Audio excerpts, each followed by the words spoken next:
بسم الله الرحمن الرحيم. الحمد لله رب العالمين، والصلاة والسلام على رسوله الأمين سيدنا ونبينا ومولانا محمد وعلى آله وأصحابه والتابعين ومن تبعهم بإحسان إلى يوم الدين. اما بعد، بینندگان عزیز محترم، عرض ادب و سلام دارم. السلام علیکم و رحمت الله و برکاته. با برنامه فتاوا با شما هستم که در این برنامه طبق معمول به سوالات رسیده شده پاسخ داده خواهد شد و شما بینندگان عزیز محترم میتونید که سوالات شرعی خودتون رو با ایمیل هایی که زیرنویس خواهد شد ارسال بدارید تا در برنامه بعدی ما به اون سوالات بپردازیم. برنامه انشاءالله که حال سوالاتی که باش آغاز خواهیم کرد برنامه‌مون، اولین سوالش اینه که برادر یا خواهری میپرسن که پدر بزرگم هنگام فوتش میگه 2 زن داشته، مادر بزرگم و یک زن دیگه، یعنی مادر بزرگ ناتنی. اما این زن دوم ایشون میگه بعد از اون ازدواج کرده و فرزندانی هم داره. آیا فرزندان اون زن که از مرد بعدی هست با ما محرم هستند یا نه؟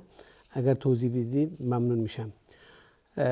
ممنون. خب ماشاءالله برای این پدر بزرگ که به هر حال زن دومش هم ماشاءالله رفته و بعد از ایشون به هر حال شوهر کرده و فرزندانی هم نصیبشون شده، الحمدلله.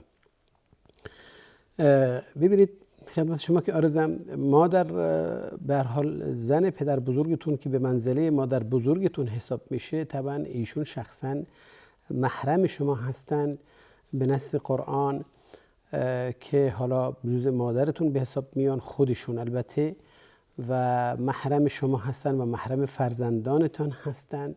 این که دیگه شکی نداریم و بر اساس این شک این سوال برای شما پیش اومده دیگه که آیا فرزندانشون هم مثل خودشون بر شما حرام هستند یا نه.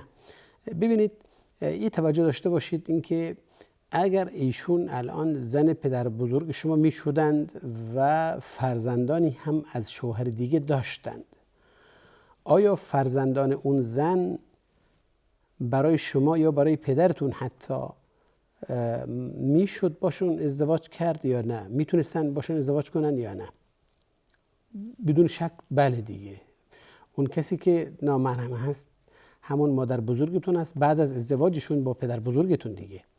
پس فرزند ایشون حالا همچنان که قبل از ازدواج با پدر بزرگتون برای شما غیر محرم بودند و برای پدرتون غیر محرم بودند، فرزندان دیگرشون هم که از شوهر دیگه باشه بازم چیه؟ بر شما محرم نمیتونن باشند و نیستند و میتونید شما باشون ازدواج کنید. و حالا اگر دختر باشه میتونه با پسر، حالا با شما اگر پسر باشید ازدواج کنید و اگر شما دختر هستید که سال کردید پسر داشته باشه باز هم ایشون میتونن با شما چیه؟ ازدواج کنن. اما اون چیزی که محرم هستن خودشون هستن. ولا تنکحوا ما نکح آباؤکم من النساء الا ما قد سلف. حالا اون چیز گذشته خداوند به هر حال بخشیده، اما از این به بعد اون کسی که پدرانتون باشون ازدواج کردن شما حق ازدواج با اونها چیه؟ ندارید. اما فرزندان ایشون دیگه بر شما درست هست و محرم نیستن و شما میتونید باشون ازدواج کنید. همچنین پس فرزندان قبل از پدر بزرگتون اگر این خانم داشتن یا چه بعد از پدر بزرگتون کلن محرم نیستند. حالا امیدوارم که جوابتون رو داده باشم. برای سوال دوم ما اینه که میپرسند اگر کسی با ماشین بخواد حالا بره نماز برسه و این سرعت گرفتنش باز ممنوع هست، همانند کسی که با پیاده میخواد بره. ظاهراً ببینید یک سال در اصل میگیم که یک مسئله هست و آن این که رفتن به نماز میبایستی با حالت خشوع و هیبت باشه، نه با دویدن و سرعت گرفتن که از هیبت و وقار انسان بکاهه. این طبعا نهی شده و ممنوع هست و رسول الله صلی الله علیه و آله اینو نهی کردن. چنانچه در حدیثی است که رسول الله میفرماید اذا سمعتم الاقامه فامشوا الى الصلاه وعليكم بالسكينه والوقار ولا تسرعوا و میگه فما ادرکتم فصلوا و ما فاتکم فاتموا، او کما قال صلی الله علیه و سلم، حدیث صحیح هست، امام بخاری رحمه الله روایت فرمودن که معناش اینه که اگر زمانی که اقامه شنیدید، یعنی اقامه کردن نماز براتون متوجه شدید، شما عجله نکنید برید به نماز، ولی عجله نکنید، سرعت نگیرید، با وقار و با هیبت باشید، یعنی با خشوع و خضوع داشته باشید هنگام رفتنتون، و اون چیزی که به هر حال رسیدید نماز بخونید، اون چیزی که نرسیده از اون فوت شده چیکار کنید؟ خب کامل کنید. این نصی است که رسول الله صلی الله علیه و سلم بیان فرمودن در نحوه حضور یافتن به نماز، حرکت به سوی نماز، که میخواد همون حالت خشوع و خضوع و هیبت و وقار داشته باشه وقتی انسان میخواد بره نماز به عبادت، نه اینکه میخواد به حرکت کنه به سوی لهو و لعب و حالا بدوه و یا اینکه حالا سرصدا را بندازه مثلا در مسیر حرکت، نه، بلکه همون حالت خشوع و خضوع داره. این برای حال فمشو هست، یعنی وقتی میخواد برید رسول الله صلی الله علیه و آله فرمود، همچنان که در احادیث دیگری هم اومده که اذا ثوب للصلاه، یعنی اذا اقیمت الصلاه، یعنی وقتی نماز اقامه شد، فلا تأتوها وانتم تسعون، اینطور نباشه که شما حضور پیدا کنید و شما در صورتی که دارید با عجله میخواد وارد بشید، حالا با شتاب زدگی دارید میخواد به نماز وارد بشید یا برید مسجد، نه، بلکه علیکم السکینه و الوقار، بلکه میبایستی حالتی از هیبت و وقار و آرامش داشته باشید وقتی که میخواید به نماز برسید، تا خشوعتون به هر حال و اون حرکت هایی که قبل از نماز هست با نماز تضادی نداشته باشه. این اصل هست برای رفتن به نماز. حالا برادرمون سوالشون اینه که میخواد بگه که آیا این حرکت اگر انسان با ماشین میخواد انجام بده، آیا همین حدیث شامل حالش میشه یا نه؟ چون اون چیزی که برداشت هست این که حالا انسان ماشینش رو پارک کرده میخواد از ماشین بره به مسجد وارد نماز بشه، خب میگه که حالا یواش حرکت کن، با وقار باش، با حالت خشوع و خضوع باش و به هر حال عجله نکن، دوندگی نداشته باشین، به نماز برسین. فکر میکنید که به این صورت آیا با ماشین رفتن، ببینید رفتن به نماز امکانی که شما قصد کردید و حرکت کردید و از خانه خارج شدید به طرف نماز، همچنان که در یک حدیثی است که اشاره می‌فرماید مثل اینه که شما وارد نماز شدید، یعنی میخوام بگم که ثواب نماز براتون نوشته میشه. پس میبایستی اون حالت حضور در نماز رو به خود بگیرید، میبایستی داشته باشیم که حالا عدم اسراع، یعنی عجله نکردن، با هیبت رفتن، با وقار داشتن، در حال به هر حال حضور ذهن داشتن، انسان به لهو و لعب و این چیزا نپردازه، این اولویت داره و این اصل هست که برای انجام عبادت، قبل از انجام عبادت مقدمتا انسان میباید این حالت رو به خود بگیره. حالا با ماشین هم که باشه همچنین انسان میبایستی یک حالتی داشته باشه، نه اینکه حالا بخواید برای اینکه به نماز برسید حالا دیگه از قانون هم خارج بشید، قوانین و ضوابطی که گذاشتن برای حالا قوانین رانندگی دیگه شما بذارید زیر پا، مثلا حالا خلاف یا در ممنوع برید، یا اینکه سبقت بیجا بگیرید، یا اینکه سرعت بیش از حد داشته باشین در کوچه و سکه و اینا، یا اینکه اصلا ممنوع وقوف داشته باشید. همه اینا ممنوعه. یعنی ببینید شما وقتی که میخواد به نماز برید، یعنی یک انضباط میبایستی داشته باشید، میخواد یک انضباط به خود بگیرید، یک نظم داشته باشید، نه اینکه بی نظمی راه بندازید، نه اینکه میخواید حالا با ماشین حتما خلاف برید، یک حالا رفتن ورود ممنوع هست، شما میخواید زودتر برسید به نماز و مسجد دیگه، خب ورود ممنوع میخواید برید، و طبعا این خلاف قانون که هست.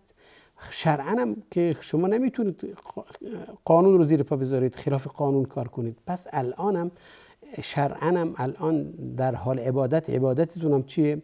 واقعاً به جای اینکه ثواب براتون نوشته میشه، شما با گناه شروع کردین. ببینید شما قانون رو زیر پا گذاشتین، چه بسا خطراتی با این حرکت شما دیگران رو تهدید کنه.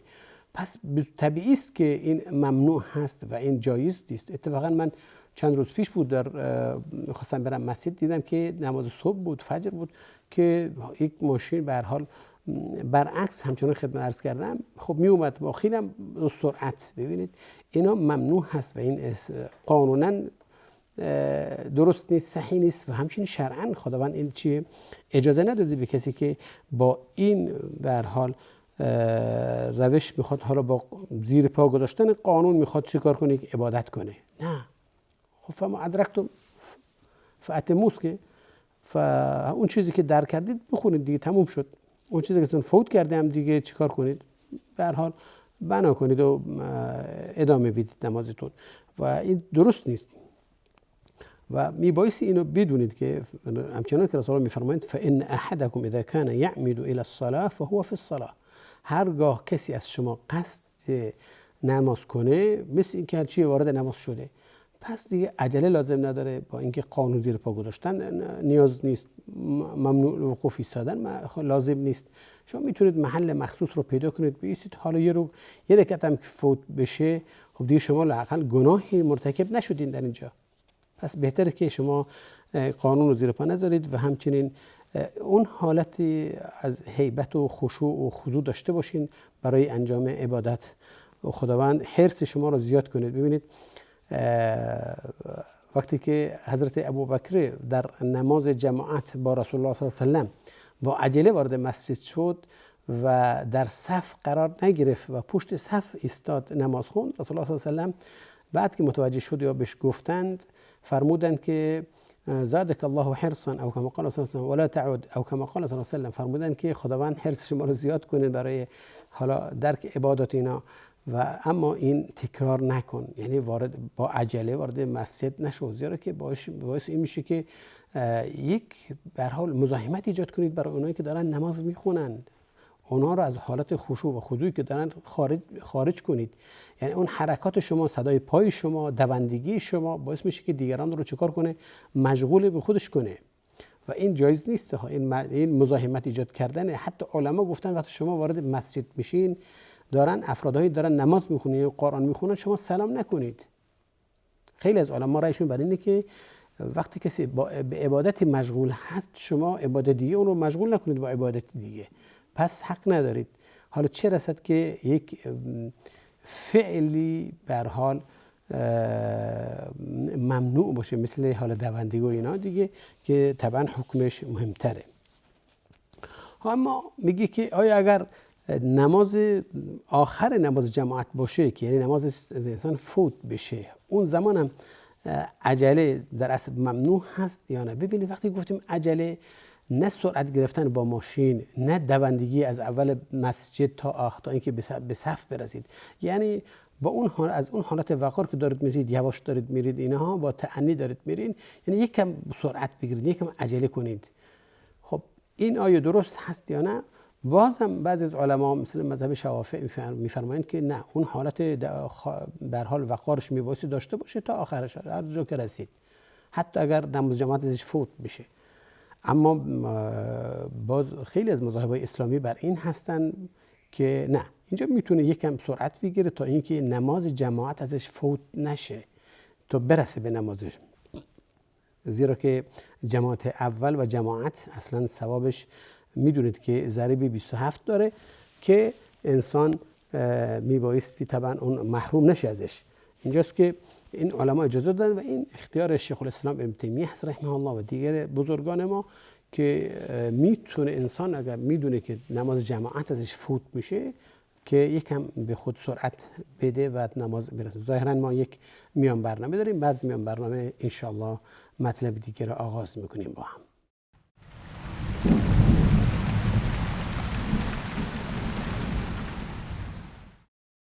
با سلام خدمت شما بینندگان عزیز و محترم. سوال بعدی ما اینه که برادری میفرماید حکم فرستادن واتساپ یا SMS اینا برای حلالیت طلبی خصوصا در شبهای مثل عرفه و جمعه حکم آن چیست؟ آیا این درست هست یا بدعت به حساب میاد؟ ببینید، اولا بدعت یعنی ایجاد یک فعل به عنوان عبادت در دین که در شرع جایی نداشته باشه. این بهش میگن که بدعت.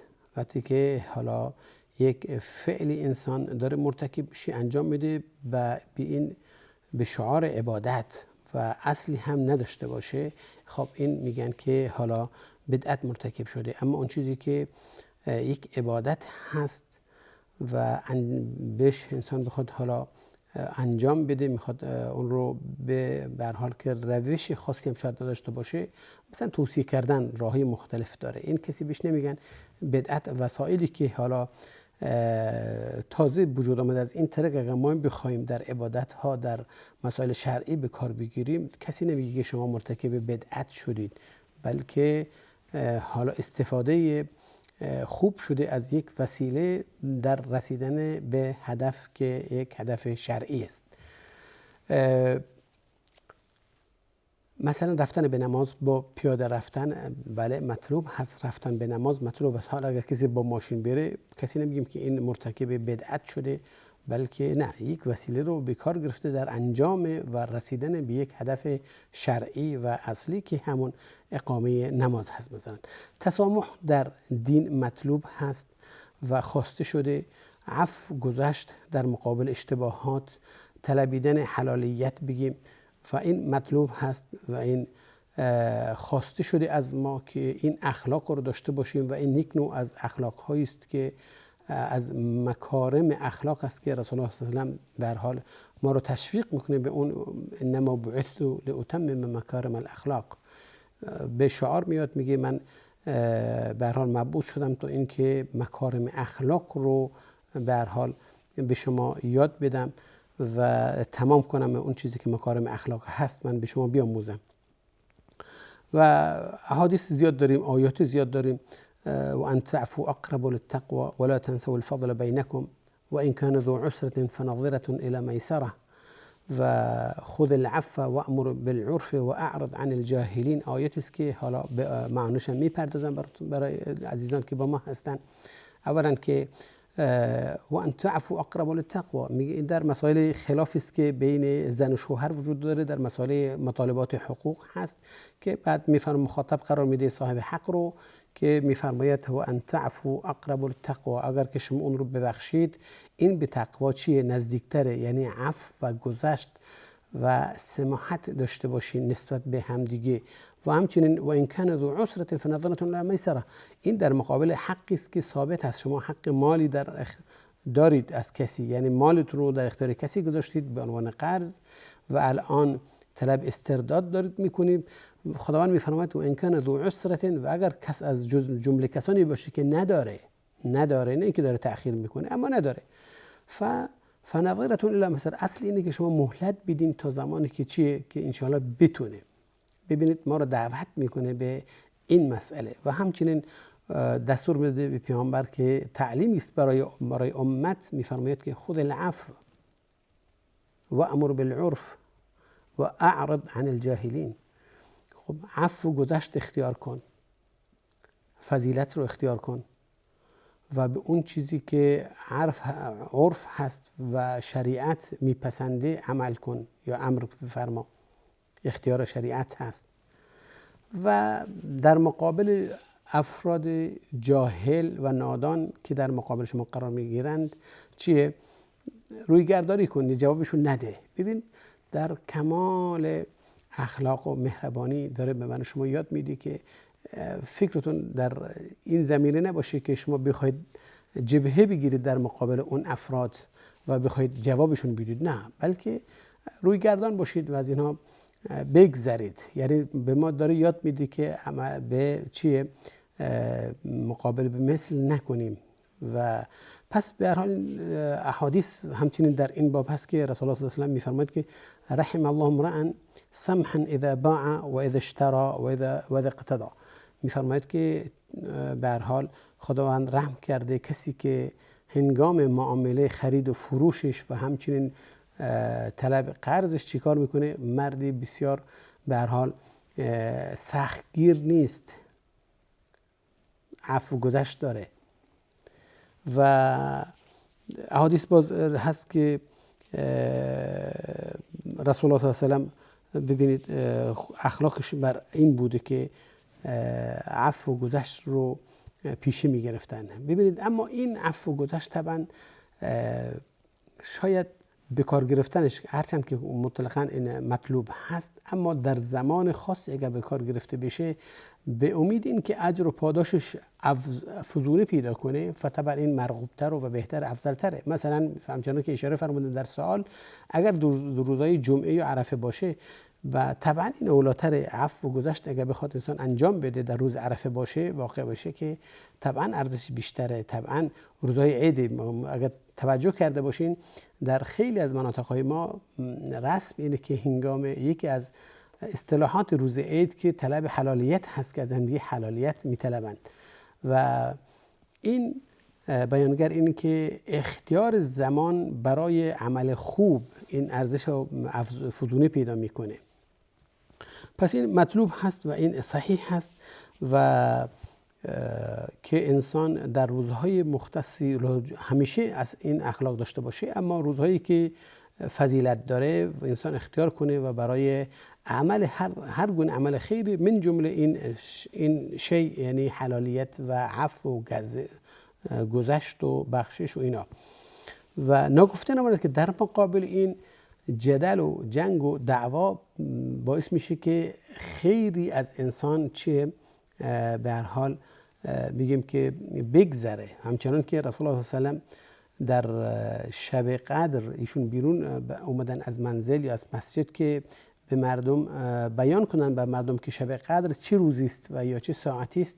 وقتی که مشاجره 2 نفر رو مشاهده فرمودند، مشغول صلح شدن به اینها، فرمودند که خب دیگه همین امر باعث شد که فراموش بشه یا اینکه مشخص نشه در اصل چه روزی است یا چه ساعتی است یا چه زمانی است.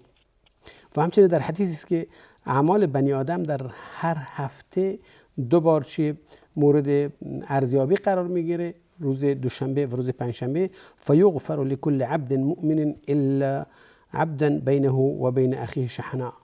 میگه که عملها مورد بررسی قرار میگیره روز دوشنبه پنجشنبه و همه بندگان آمرزیده میشوند مگر 2 بنده‌ای که با همدیگه خلاف داشتند. و ببینید یعنی خلاف و جنگ و دعوا و بغض باعث میشه که خیری رو از انسان چه بگذره. پس اینجاست که سزاوار نیست. حالا همین افراد اگر بخوان یادآوری کنن در همانند این مسئله هست که مثلا شبای جمعه میفرستن که فردا جمعه است و رسول الله فرموده که فاکثر علی من الصلاه مثلا، یعنی که فردا روزه فلان رو فراموش نفرمایید، روز پنجشنبه است، روزه پنجشنبه اعمال عرضه میشه برای به آسمان. و حالا حکم این چیست؟ این من باب فذکر فان الذکری تنفع المؤمنین هست. ایشون دارن شما رو دعوت میکنن، یادآوری میکنن به انجام یک عبادتی و این در ذات خودش ممنوع نیست، بلکه یک نوع یادآوری است که فذکر فان الذکری تنفع المؤمنین هست. یعنی یادآوری فرمایید دیگران رو تو اینکه که این خودش عمل خوبی است و کسی فکر نکنم کسی بگه این عمل بدعت هست. یعنی این عمل حالا صورت نگرفته اما دعوت به امر به معروف و طبعا این یک اصل هست و صحیح هست و مانعی نداره که انسان کسی بخواد به هر حال دیگران رو دعوت بده به عمل خوب. زیاد طولانی نکنیم، برمیگردیم سوال بعدی ما که میفرمایند فردی در مسجد ما عادت کرده که هنگامی به هر حال هنگام نماز به طرف چپ و راستش نگاه میکنه و التفات میکنه. آیا این نمازش درست هست یا نه؟ مشاهده شده دیگه، میدونید که انسان بعضی افرادها در مسجد هستن و حال وقت شما وارد میشید یا کسی وارد میشه میخواد که بدون این کس حالا چه کسی است، حالا یک نگاهی میندازه به یواشکی به طرف راستش یا به طرف چپش و این چیزی است که ام المؤمنین رضی الله عنها میفرمایند که عایشه میفرماید که رضی الله تعالی عنها میگه از رسول الله صلی الله علیه و سلم سوال کردم، همین امر رو ایشون فرمودن که رسول الله فرمودن که هو اختلاس یختلسه الشیطان من صلاة العبد. این یک نوع اختلاس هست که حالا مشخصه یک نوع دزدی است و دزدکی انسان چیزی رو میگیره و که از نماز بندگان شیطان چیه داره میبره بلند میکنه خب یا میدزده. و التفات در این حرکت این از نظر معنا و ثواب هست که از ثوابش کم میشه. آیا حکم نماز باطل میکنه یا نه؟ ما انواع داریم یا اقسامش داریم، نحوه التفاتات فرق میکنه.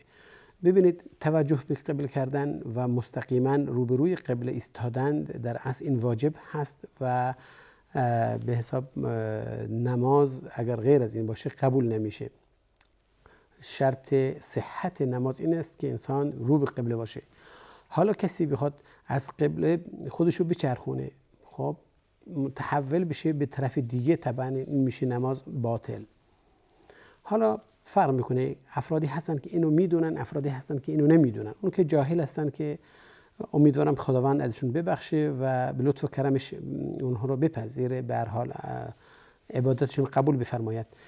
اصل اینه که انسان سینه خودش رو یا نچرخونه از جهت قبله در نماز.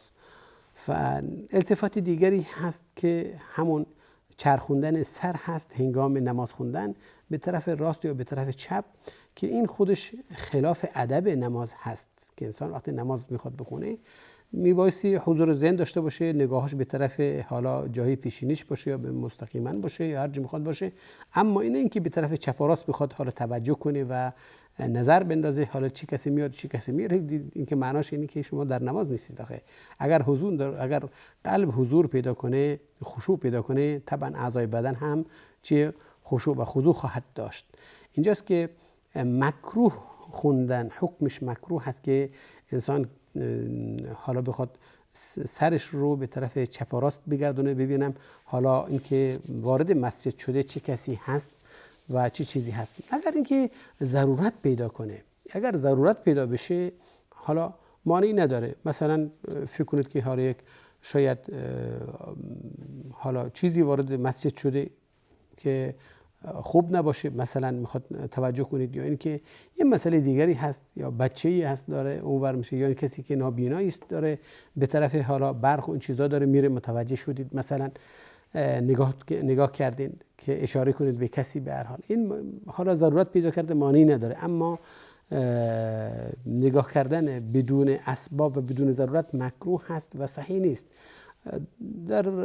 در حدیث اومده که رسول الله صلی الله علیه و سلم زمانی که بیمار بودند نشسته نماز خوندن و حضرت ابوبکر پشت سرشون بودند که تکبیرات رو بلندتر میگفتن، به هر حال میرسوندن تا مردم اون که نمازگزاران بشنون. اینجاست که مردم ایستاده نماز میخوندن و به تبعیت میکردن. ظاهرا ببخشید من یک میان برنامه داریم، بعد از میان برنامه مطلب رو کامل خواهیم کرد.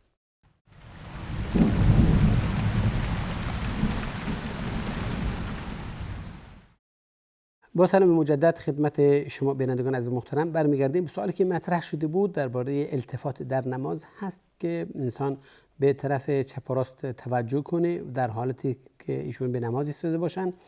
گفتیم که حالا سرچرخ خوندن به طرف چپ و راست یا اینکه نظر انداختن از طرف چپ و یا راست در حالت نماز مکروه هست، مگر اینکه کلاً بخواد منحرف بشه از طرف قبله که میگیم نماز رو باطل میکنه، مگر که کسی عذر جهل داشته باشه و نمیدونه. این دیگه امیدوارم که خداوند اون رو ببخشه.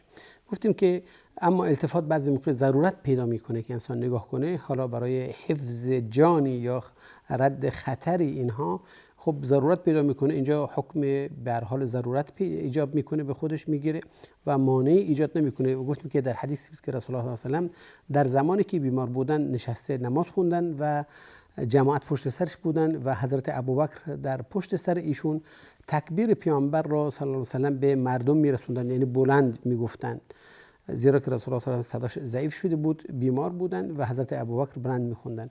و در حدیث است که رسول الله صلی الله علیه و سلم متوجه شدن، حالا از طرف چپ یا راست متوجه شدن که مردم پشت سرش ایستادند، یعنی توجه فرمودن، دیدن که ایستادن، اشاره کردن که مردم نشسته نماز بخونن پشت سرش، که گفتن وقتی که امام نماز میخونه اگر نشسته باشه بنشینید، اگر ایستاده باشه بنشینید.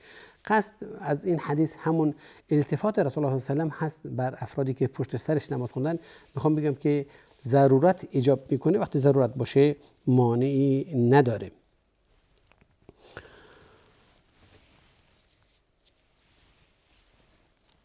بله، پس امیدوارم که جواب داده باشیم. اما شیخ عثیمین رحمه الله مطلب زیبایی داره در این باب که میفرماید اون دزدی ها و اون التفاتاتی که در نماز صورت میگیره و رسول الله فرمودن که این به هر حال اختلاسی است که شیطان از نماز بنده میکنه، بنده به هر حال نمازگزار. میفرماید که ما این دو نوع التفات داریم. یکی التفات حالا ظاهری هست، جسمی هست که حالا این دوتا شامل میشه که خدمتتون عرض شد، و یک التفات دیگری است که التفات قلبی است که انسان وارد نماز شد دیگه افکارش بعضی موقع متشوش هست، افکارش مشغول هست، از نماز خارج میشه. حقا شیطان کارش اینه که انسان حضور ذهن پیدا نکنه و از نمازش، از اجر و ثوابش بکاهه، و این کم افرادی هستن که به هر حال از این بخوان نجات پیدا کنن. اکثر ماها، اکثر افرادها، بالای 90% طبعا، حتی گفته شده به هر حال 99% افرادها این براشون پیش میاد، حالا مقدارش فرق میکنه به هر حال.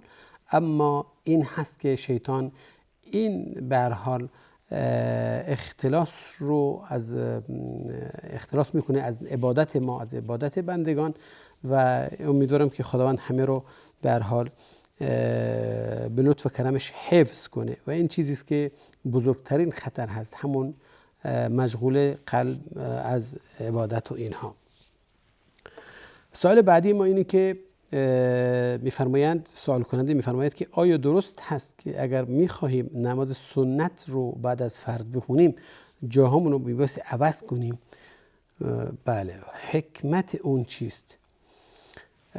سوال که معلوم هست. ببینید، عادت داریم برادران که حالا در مسجد نماز میخونن بیشتر متوجه میشن که وقتی که نماز خونده شد، افرادهایی که حتی عجله هم دارن میخواد نماز بخونن، اینها معمولا به اذکار میپردازن، بعد بلند میشن و از جای خودشون به جای دیگه انتقال پیدا میکنن و نماز سنتشون رو میخونن. این سنت هست و این مستحب هست که رسول الله صلی الله علیه و سلم روایت هست از رسول الله و که حضرت معاویه ابن ابی سفیان رحمهم الله میفرمایند که اذا صلیت الجمعه فلا تصلها بصلاه حتى تكلم او تخرج. میگه که فان رسول الله صلی الله علیه و سلم امرنا بذلك. میگه که اگر نماز خوندین، نماز جماعت خوندین، نماز جمعه خوندین، هر نماز خوندین، میگه نماز بعدی رو بهش متصل نکن، بهش وصل نکن، تا اینکه یا جابجا بشین، یا اینکه صحبت کنین، یا اینکه با کسی صحبت کنید، یا مشغول بشید، ذکر کنید، ورد داشته باشید، یا اینکه چیه، یا برید خارج بشید از مسجد.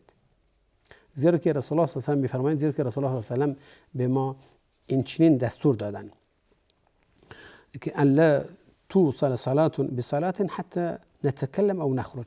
میگه رسول الله به ما این امر کردن که نمازی رو به نماز دیگه وصل نکنیم تا اینکه ما چیه صحبت کنیم یا از مسجد خارج بشیم. و این حدیثی است که این حدیث دلالت بر استحباب این امر داره که نمازها رو به همدیگه وصل نشه. حالا این فواصلی که پیش میاد حالات داره. اصل اینه که انسان نماز سنت رو در منزل بخونه، یعنی نماز فرضش که در مسجد خوند، حالا بنشینه، به هر حال از کاری که هست از کار رو بگه و بخونه، و برای ادای نماز سنت بره منزل خودش و خونه خودش.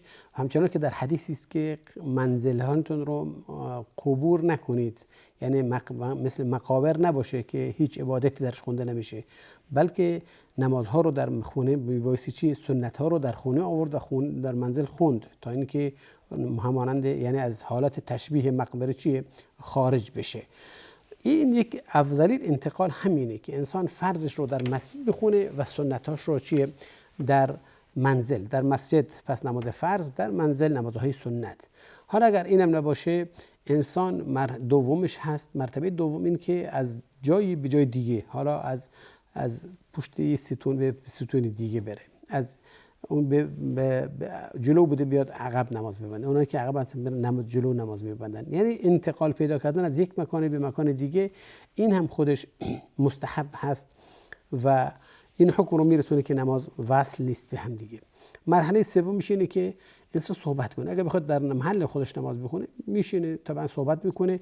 حالا لازم نیست که با بغل دستی صحبت کنه، همون که 10 بار لا اله الا الله وحده لا شریک له بگه و اذکار 33 بار بگه، آیت الکرسی رو بخونه و دیگر اذکار که میخواد حالا به جا بیاره، همینا هم چیه؟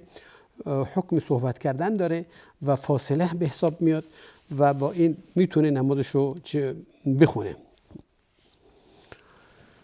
حکمت ایشون فرمودن که آیا حکمتش چیست؟ علما و بزرگان و شارحین حدیث ما حکمت هایی رو براش گفتن و براش آوردن. یکی از اینها تا اینکه فرمودن که اماکن نماز زیاد باشه براتون، تا اینکه محل سجده زیاد باشه و اینها طبعا شواهدی است برای انسان بر اعمال نیکش، بر اعمال خیرش، بر عبادتش، تا اینکه اینها کثرت پیدا کنه. این یکی هست. باز گفتن که تا اینکه نماز فرد رو، یعنی هیئت نماز فرد و نماز سنت چیه، با هم تشابهی نداشته باشه، یعنی معلوم بشه، فرق حاصل بشه بین یک نماز فرض و با نماز سنت. حالا شاید سوال پیش بده که یعنی چی؟ خب همون نماز داره میخونیم که میگه وقتی شما در همون صف که نماز واجب خوندین، نماز فرض خوندین، اگر شما بخواید نماز بخونید، کسی که داخل میشه، وارد مسجد میشه، فکر بکنید شما هنوز دارید نماز چیه؟ نماز فرض میخونید، چنانچه در صف نماز بستید در کنار هم دیگه. اما وقتی که جا به جا بشید، این اشتباه دیگه پیش نمیاد و معلوم هست که مردم دارن چیکار میکنن؟ سنت میکنن. و این به استقراء ثابت شده از دین که سعی میکنه از اون حالتی که انسان هست خارج بشه. مثلا ببینید در نماز عید، برای رفتن نماز به عید رمضان، عید فطر، اینی که انسان اول چیزی رو بخوره بعد بره نماز، زیرا که ایام‌های گذشته در حال روزی بوده دیگه و چیزی نمیخورده. الان هم اگه بخواد از خونه خارج بشه، در اصل شبیه چیه؟ شبیه شخص روزدار هست. پس میبایسته با حالات قبلی اختلاف پیدا کنه، خوردن بعد رفتن به نماز. در نماز قربان، در عید قربان عکس این عمل هست.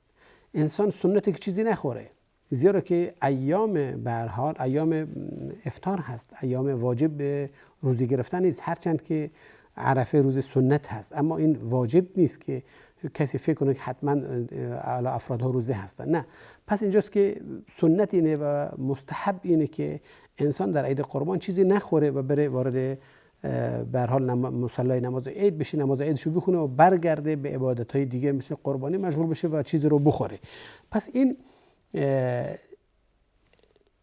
اسلام تغییر حالت رو بیان کرده و این رو خواسته که حالا انسان تغییر حالت بده.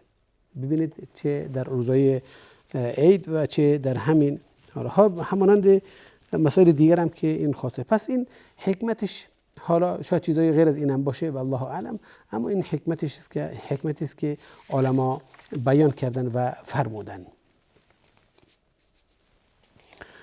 بازم ما در نماز یک سوالی بازم هست که در نماز هست، میفرمایند که اگر کسی اذکار بعد نمازش رو بخواد بعد از نماز سنت بگه، آیا این قبول هست؟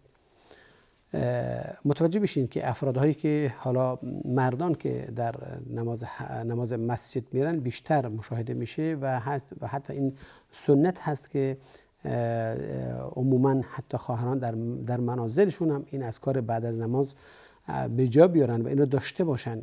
این مستحبه. ببینید این اذکاری که ذکر کرده مختص رجال نیست، مختص مردان نیست، بلکه سنت هست برای تمام مکلفین، چه مرد باشه چه زن باشه، که این عبادت رو انجام بدن.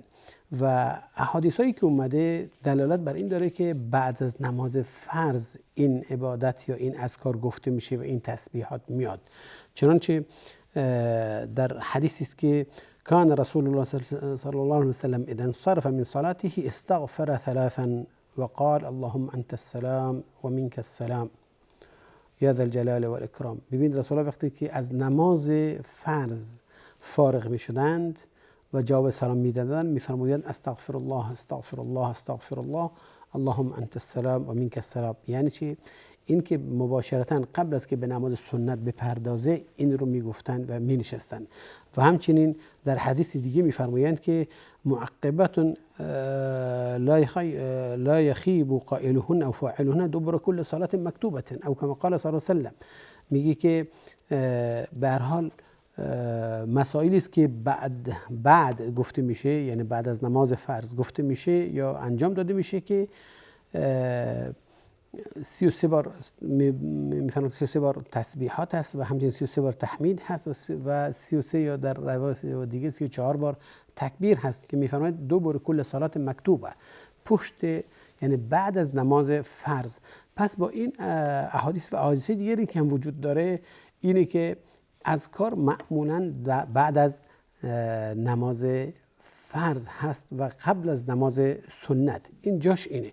حالا اگر مسائل پیش بیاد که انسان مشغولیت پیدا کنه و این عادت داره که اذکاراشو مرتب میخونه و اون چیزی که وارد شده به هر حال به جا میاره، اما مسائل پیش میاد که حالا اون روز استثناءً باید از مسجد خارج بشه یا اینکه نمازشو سریع بخونه و مسائل دیگه که حالا نمیشه اون رو حدی براش به هر حال در نظر گرفت. پس ضرورت زیاد هستن. حالا مشغول شدن به نماز سنت، به عبادات سنتش، بعد نشستن اذکارشو گفتن، این مانعی نداره. اما کسی عادت کنه این طبعا خلاف عملی سنت رسول الله صلی الله علیه و سلم بوده. آیا اجر و ثوابش بهش میرسه؟ بدون شک اجر و ثوابش براش نوشته میشه. میفهمن که و فی کل تسبیحه صدقه و فی کل تحمید صدقه هست براش نوشته میشه، اما جایش رو اشتباه کرده و اینجاست که ثواب کامل براش نوشته نخواهد شد. ثواب کامل، زیرا که ایشون تبعیت کامل نداشتن. پس در مقابل اذکارش نوشته میشه ثواب براش و اجرش نوشته میشه، اما این که جاش رو اگر کسی عادت کنه، طبعا البته اگر ضرورت پیدا نکنه، ضرورت باشه که مانعی نداره، این عذر هست، اما اگر نباشه این ثواب کامل نخواد برد و والله اعلم. ظاهرا ما وقتمون به پایان رسیده. همه شما را به خداوند بزرگ میسپارم. سبحانك اللهم و بحمدک، اشهد ان لا اله الا انت، استغفرك و اتوب الیک. والسلام علیکم و رحمت الله و برکاته.